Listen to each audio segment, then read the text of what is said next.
शाहजहां का पिताजी का नाम था जहांगीर, जहांगीर का पिताजी का नाम था अकबर, अकबर की पिताजी का नाम था हुमायूं। इस तरह के बहुत ज्यादा ऐसे राम भक्त भी है जिनको ये सारे पीढ़ियों के बारे में हर एक का पिताजी का नाम था। लेकिन अगर उनको पूछा जाए कि राम जी का पिताजी का नाम था, उसका नाम बोल देगा दशरथ। दशरथ का पिताजी का नाम था, वही किसी को पता नहीं, वहीं पर रुक जाते। आने वाले राम का पीढ़ियों का पिताजी का पता ही नहीं इंडियंस को। लेकिन जो हम लोगों का ये बाबर, अकबर, हुमायूं, ये सब है, सभी का पिताजी का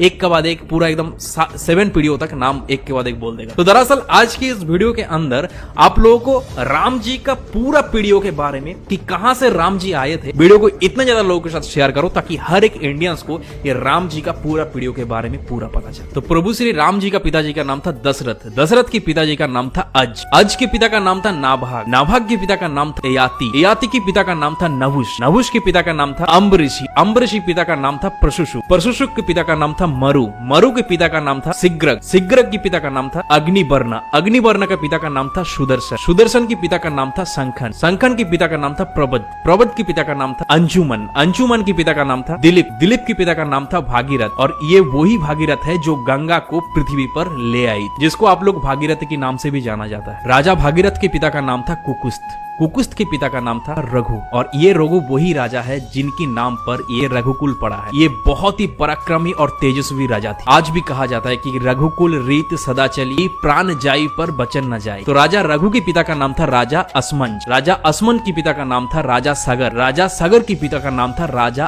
असित, राजा असित के पिता का नाम था राजा भरत, राजा भरत के पिता का नाम था राजा ध्रुवसंधि, राजा ध्रुवसंधि के पिता का नाम था राजा सुसंधि, राजा सुसंधि के पिता का नाम था राजा मानदाता, राजा मानदाता के पिता का नाम था युवनाश, युवनाश के पिता का नाम था धुंधुमार, धुंधुमार के पिता का नाम था त्रिशंगु, राजा त्रिशंगु के पिता का नाम था राजा पृथु, पृथु के पिता का नाम था अनन्य, अनन्य के पिता का नाम था राजा बाण, बाण के पिता का नाम था दिवशान, राजा दिवशान के पिता का नाम था राजा मनु, राजा मनु के पिता का नाम था इक्ष्वाकु, इक्ष्वाकु के पिता का नाम था राजा कुक्षी, राजा कुक्षी के पिता का नाम था राजा बिकुक्षी, राजा बिकुक्षी के पिता का नाम था राजा कश्यप, राजा कश्यप के पिता का नाम था राजा मरीचि, राजा मरीचि के पिता का नाम था स्वयं ब्रह्मा जी। तो इस हिसाब से हमारे श्री राम जी, ब्रह्मा जी की 39 पीढ़ियां है, 39 पीढ़ियां। तो ज्यादा